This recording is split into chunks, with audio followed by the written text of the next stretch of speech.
Livro do profeta Isaías, profeta, desculpa. Juízes, capítulo 6. Juízes, capítulo 6.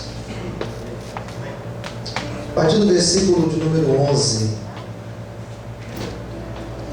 Se a pessoa do lado não encontrou, ajuda a encontrar, para que todos nós possamos ler o que Deus tem para falar conosco nesta noite. Quem já encontrou, diga amém. Amém. Versículo 11. Então o anjo do Senhor veio e assentou-se debaixo do carvalho que está em Ofra, que pertencia a Joás, o abizerita.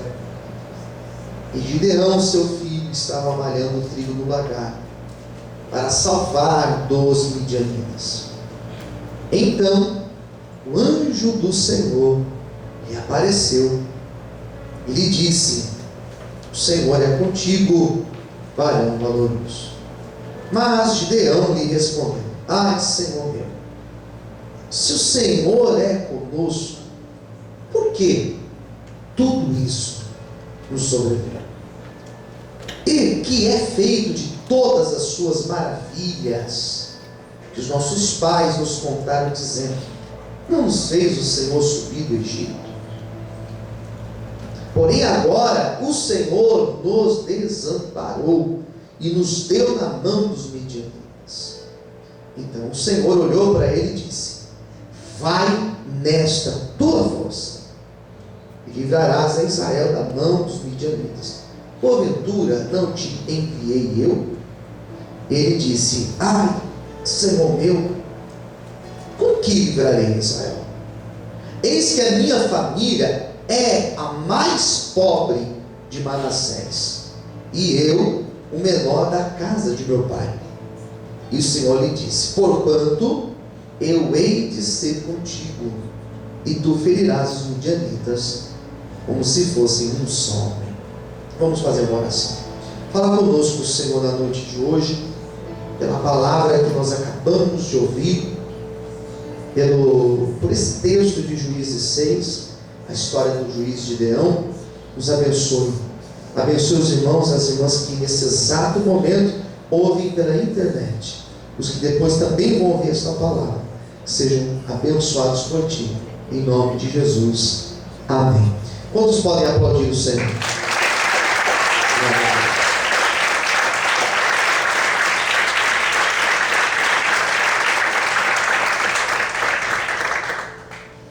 Queridos,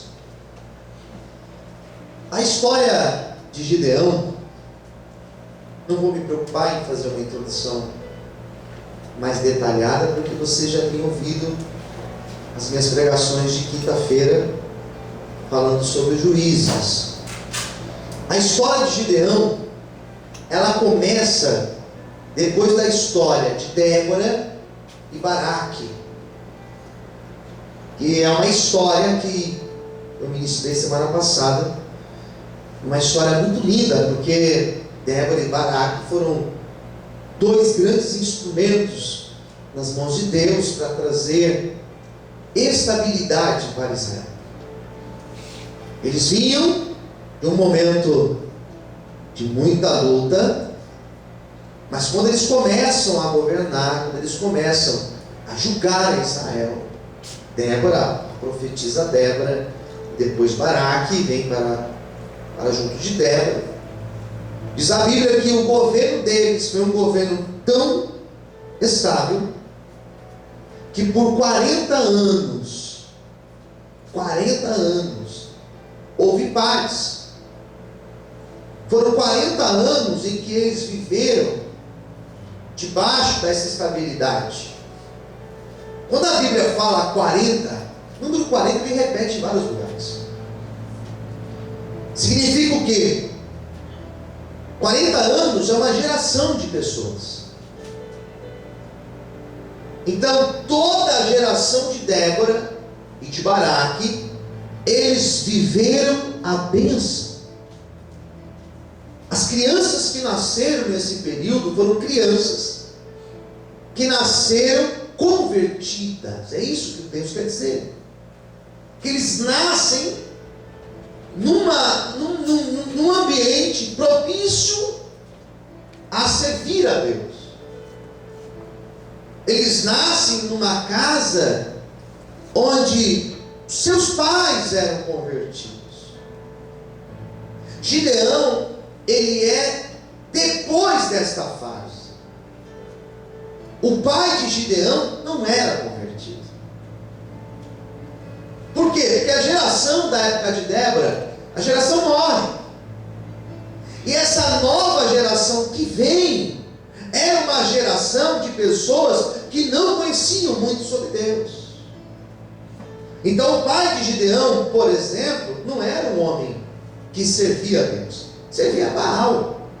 Era comum naquela época existirem lares que servissem a Deus e outros lares que não servissem a Deus. Então, depois dos 40 anos de muita paz, estabilidade e tudo que você possa imaginar de bom, Israel entra numa crise financeira, uma crise social. Porque depois dos 40 anos de muita paz e estabilidade, vieram 7 anos. 7 anos onde houve fome. 7 anos que eles não conseguiram caminhar para frente. Foram 7 anos que eles começaram a, não é nem parar, mas é caminhar para trás. Porque veio um exército, um povo inimigo, um povo de Midian, os midianitas. Eles vieram como um grupo, um enxame de gafanhotos. Eles eram muitos, eles eram milhares. Existe uma expectativa que vai dizer que eles eram aproximadamente 200 mil, somente de homens. E eles vêm para Israel, e eles começam a se espalhar em Israel, eles começam a roubar, eles começam a fazer saques, eles começam a destruir todas as plantações por onde eles passavam. Eles roubavam tudo, e o que eles não conseguiam roubar, eles destruíam. Eles roubavam os gados, mas os gados que eles não conseguiam roubar, eles matavam. Foram 7 anos assim. Travou tudo. Trava de um jeito, irmãos. É assim que acontece. Por que esse povo passou? Por que travou para eles? Não foi por acaso. A vida de ninguém trava por acaso. Foram anos em que eles ficaram com a vida travada, tudo amarrado. Por quê? Porque eles foram infiéis a Deus. Porque eles se esqueceram de Deus. Porque eles queriam o pai de Gideão. Eles eram como o pai de Gideão. Serviam a outros deuses, outros cultos. Esqueceram de Deus. É péssimo quando a pessoa ela esquece de Deus. Pior do que pecar, porque pecar todos nós pecamos, pior do que pecar é nós insistirmos nos mesmos pecados e não buscarmos uma conversão. Esse povo não estava querendo saber de Deus, eles não estavam querendo saber de conversão. Não se prega conversão hoje, não se prega deixar a idolatria, não se prega deixar antigos hábitos. Por quê? Porque não é fácil deixar. Então foram anos em que esse povo simplesmente se esqueceu de Deus. Está errado. E Deus levanta profetas, e Deus levanta homens, Deus levanta as mulheres, as profetisas, Deus levanta as pessoas para aconselhar, para instruir, para pregar para eles, e eles tampam os ouvidos. Daí Deus permite o pior acontecer. E dura coisa é quando Deus permite que o pior aconteça na vida de uma pessoa. É muito duro. Trava de um jeito que eles viveram 7 anos.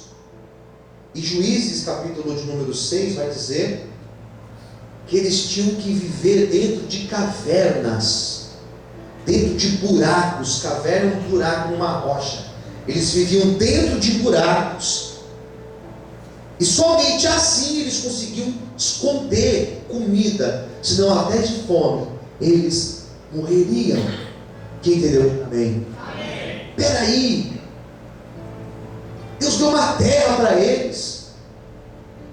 Deus deu uma terra boa para eles. Eles fizeram as suas casas. Eles construíram as suas casas. Agora eles tinham que sair das suas casas e viver em buracos, em cavernas. Caverna não tem circulação de ar.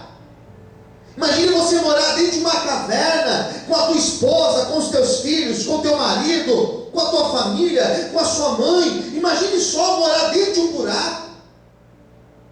Dificuldade para respirar, sem iluminação, um lugar terrível, cheio de bicho. Era assim que eles estavam vivendo por 7 anos. Eles perderam tudo que eles tinham. Eles foram perdendo, as coisas foram travando, eles foram vivendo. O adversário, ele tem a capacidade de anestesiar a pessoa, e a pessoa não se dá conta que ela está perdendo. Quem entendeu? Diga amém. Todo mundo está vendo. Todo mundo está vendo e todo mundo aconselha. E todo mundo está dizendo, não vai por aí, mas a pessoa não está vendo. Ela está cega. Cega, surda, insensível. Parece um leproso. Não sente. Pode colocar a mão no fogo que não sente queimar. Perdeu a sensibilidade. Foram se acostumando. Sabe quando você se acostuma com uma goteira? A goteira já vira parte da casa. Acostumou. O balde já está lá. Acostumei com ele, pastor. Foram 7 anos. Eles foram se acostumando até que tudo aquilo se tornou insustentável. Porque eles vinham de 40 anos de crescimento, e daqui a pouco, em 7 anos, eles perderam tudo que eles conquistaram em 40 anos, em uma vida inteira. Quem entendeu? Diga amém. Perdeu tudo. E foi justamente esse chegar no fundo do poço, chegar na caverna, o perder tudo, que fez eles pararem e falarem: nós precisamos mudar. Eu preciso mudar de postura, eu preciso mudar de atitude, eu tenho que mudar a minha forma de pensar, eu tenho que mudar a minha forma de agir, eu tenho que começar a buscar a Deus, eu tenho que começar a deixar as coisas erradas, eu preciso mudar, eu preciso me converter. É isso que acontece. 2 coisas. Primeiro, nós não precisamos chegar no fundo do poço. Nós não precisamos viver o pior. Nós não precisamos perder para se converter. Você pode se posicionar hoje. E se você se posicionar hoje, Deus é poderoso para restaurar a tua vida e mudar a tua sorte em nome de Jesus. Você pode aplaudir o Senhor? Amém?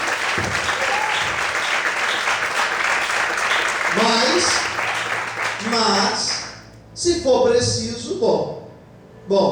se for preciso, Deus vai sim permitir. Daí Deus quebra esse povo, Deus estraçalha este povo, e esse povo não tem jeito, eles têm que se curvar para Deus, e eles têm que pedir ajuda para Deus. E na hora que eles pedem a ajuda para Deus, é a hora que Deus começa a agir. Porque Deus age quando existe a oração verdadeira e sincera. Quem entendeu, diga amém. Amém. Deus age. E quando eles começaram a clamar a Deus, Deus falou: agora é a hora. Daí entra a história de Gideão. É todo nesse contexto que eu contei para vocês. Daí entra o Gideão na história. Gideão vem de uma casa não convertida. Gideão vem de um berço problemático, onde seu pai era um devoto de Baal. E mesmo Gideão, sem ter uma estrutura social, religiosa, familiar boa, mesmo assim, Deus olha para ele. Deus vê em Gideão, Deus viu nele algo que ninguém tinha visto. Deus viu algo em você. Diga para o teu irmão do lado isso. Deus viu alguma coisa em você. Diga com mais fé, por favor. Diga assim: Deus viu algo em você. Daí entra a escola de Gideão. Porque Gideão, ele não se entrega. Na crise, muitas pessoas se entregam. Na crise, muitas pessoas, elas descem da sua intimidade com Deus, elas se curvam. Gideão permanece.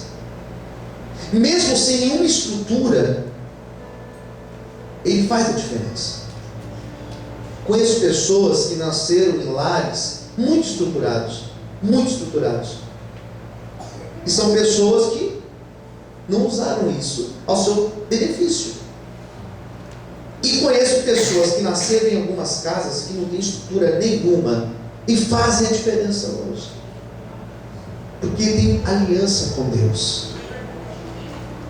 Se você tiver aliança com Deus, escuta o que eu estou dizendo. Se você tiver aliança com Deus, você fará diferença onde você estiver, porque a bênção de Deus, ela estará sobre a tua vida, tendo você estrutura ou não, Deus estará contigo. Você pode glorificar a Deus e aplaudir ao Senhor essa noite. Aleluia. Amém. Então está lá Gideão malhando trigo, uma grande plantação de trigo. Ele está trabalhando com trigo, mas num lagar, dentro de um buraco. Estava ali preparando o trigo. Daí Deus aparece, o anjo do Senhor aparece para ele. Aqui no versículo de número 12, o Senhor aparece para ele. Ele estava debaixo de uma árvore, uma grande árvore, trabalhando. Daqui a pouco ele olha para trás e tem um anjo de Deus ao lado dele. Amém, queridos? Ele olha para aquele anjo. Imagina um susto, né? Você está sozinho, daqui a pouco você olha para lá, tem um anjo do seu lado. Um baita de um susto. E ele viu aquele anjo no lado dele, o anjo do Senhor. E quando o anjo apareceu para ele, o anjo sempre traz uma mensagem. Amém, queridos? Amém. O anjo sempre tem uma mensagem. Qual foi a mensagem que o anjo trouxe para ele? Olha só: o Senhor é contigo, varão valoroso. Deus é contigo, guerreiro. Deus é contigo, homem de guerra. Espera aí, dentro de um buraco, pobre, família sem estrutura, ele guardando comida, tentando sobreviver. Como assim Deus está comigo? Como que Deus pode estar comigo dentro desta situação que eu estou vivendo? Como eu posso olhar para você nessa noite e dizer, independente do que você está vivendo, Deus está contigo? Você vai falar: peraí, não é possível. E quando pensamos na presença de Deus, nós pensamos numa presença que nos livra, que nos guarda, que nos abençoa, que nos prospera. Agora, como que Deus está comigo e olha a minha realidade? Deus está nessa igreja, mas espera aí, por que nós passamos por luta aqui nessa igreja? Deus está na minha casa, mas como eu passo por lutas na minha casa? Isso aqui se chama contradição. Era contraditório Gideão ouvir do anjo: Deus está contigo. Não parecia, mas aí que está. Às vezes não parece, mas Deus está contigo. Às vezes não parece, mas Deus está agindo. Às vezes não parece, mas Deus está com a mão dele sobre a tua vida. E hoje talvez está tudo travado na tua história, tudo amarrado, mas Deus está contigo. E as coisas vão caminhar a partir de hoje, em nome de Jesus. Quantos podem aplaudir e exaltar a Deus por isso? Você pode aplaudir o Senhor?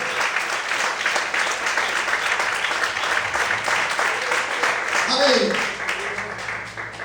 Daí olha só, versículo 13.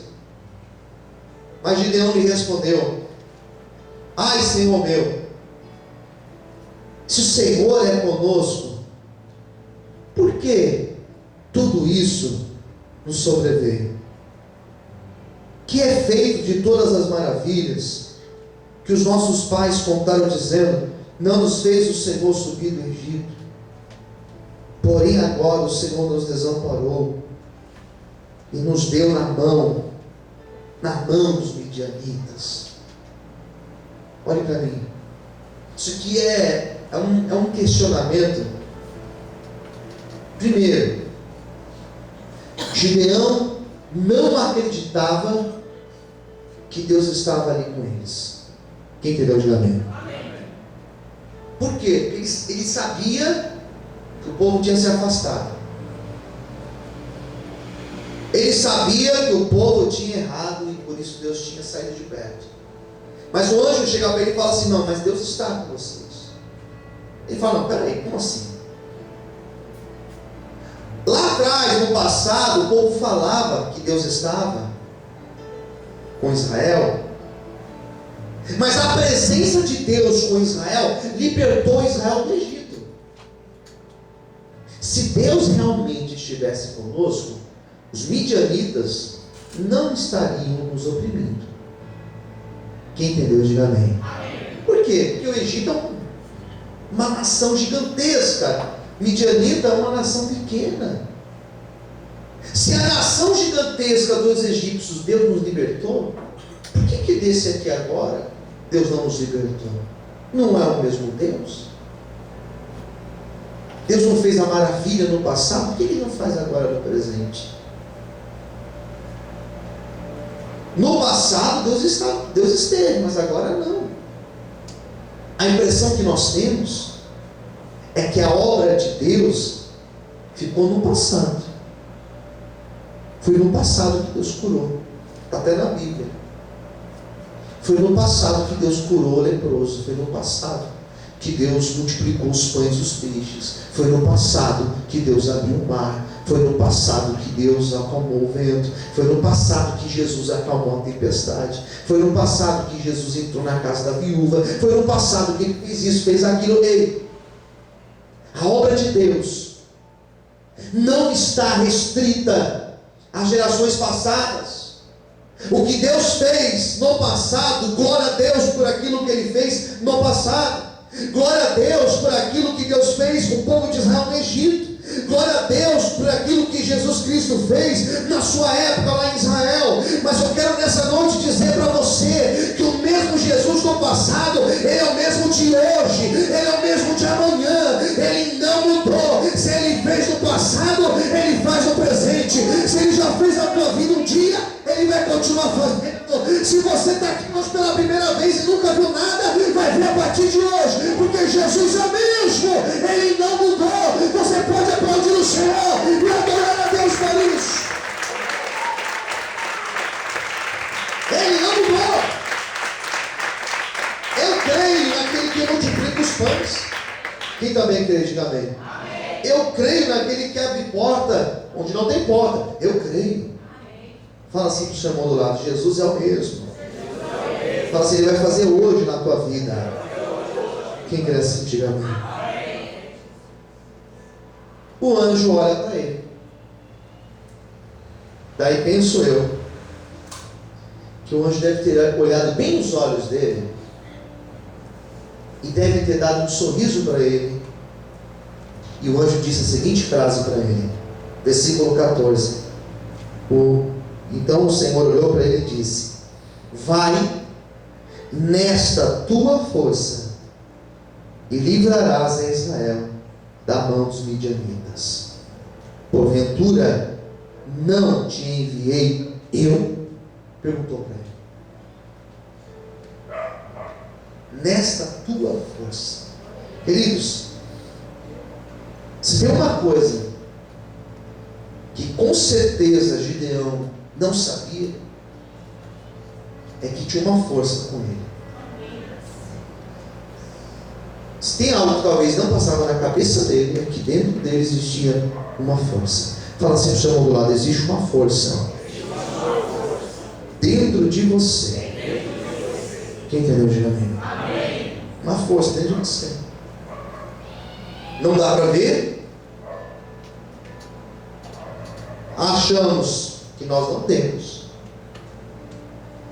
Admiramos as pessoas que estão perto da gente, que nós conseguimos perceber que são pessoas que têm uma força diferenciada nelas.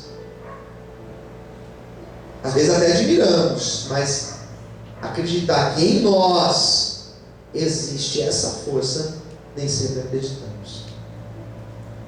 Quando a vida está bem, você acredita. Quando a vida está mal, você não acha que tem força em você. Daí Deus entra e fala assim: eu coloquei uma força dentro de você, e você vai nesta força, e eu serei contigo.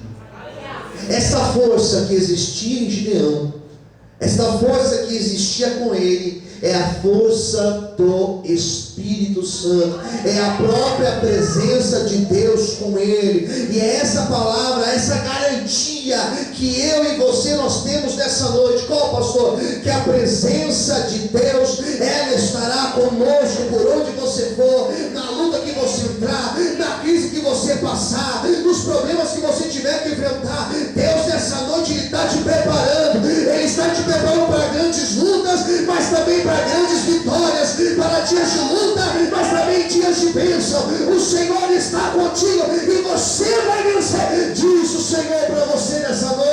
Você pode aplaudir e exaltar a Deus. Aleluia. Glória a Deus. O Senhor é contigo. Fala para o seu irmão: e Deus é contigo. Quem crê assim, diga amém. Olha a resposta, 15. Daí Gideão respondeu assim.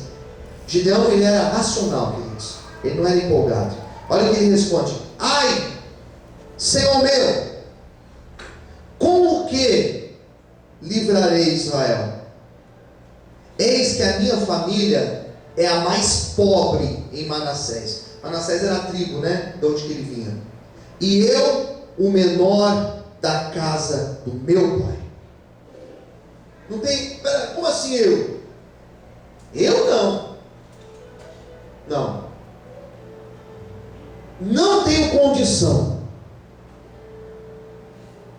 Queridos, você nunca mais vai dizer: eu não tenho condição. Quem entendeu, diga amém. Não, pastor, mas eu não tenho. Não, pastor, não está entendendo. Eu não tenho. Não fale que você não tem condição. Porque nós servimos um Deus que nos dá condições. E Deus vai te dar condições. Levanta as mãos, é profecia. Quem crê, ele recebe. Deus vai te dar condições para você viver a promessa dele. Deus vai te dar condições para você viver o melhor dele. Deus vai te dar condições. Desde o começo do culto Deus está falando. Deus vai te dar condições para você viver até o impossível na tua vida. Se prepare, porque o melhor de Deus vai chegar. Diz o Senhor para ti nessa noite. Aplauda e exalte a Deus bem forte. Aleluia. Amém.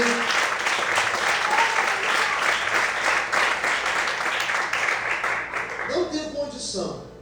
Outra coisa, família. Minha família, ela é problemática. Minha família é a mais pobre da minha cidade. Não tenho condição nenhuma. Os meus pais não têm condição nenhuma. Minha família está quebrada. não tem estrutura familiar. E tem mais. Tem mais. Das 12 tribos de Israel, eu sou da tribo mais pobre de Israel, a tribo de Manassés. A minha família é a mais pobre de Manassés. Eu sou o mais pobre do mais pobre. Eu sou o mais pobre de todos. Mais pobre. E na minha família, o menor da minha família, o mais novo da família, sou eu. Ele era um zero à esquerda, irmãos. Quem entendeu? Diga amém. Ele não era ninguém. Não era ninguém. Mas Deus lá do céu olhou para ele e falou: você é o meu escolhido. Levanta essa mão. Você é o escolhido de Deus.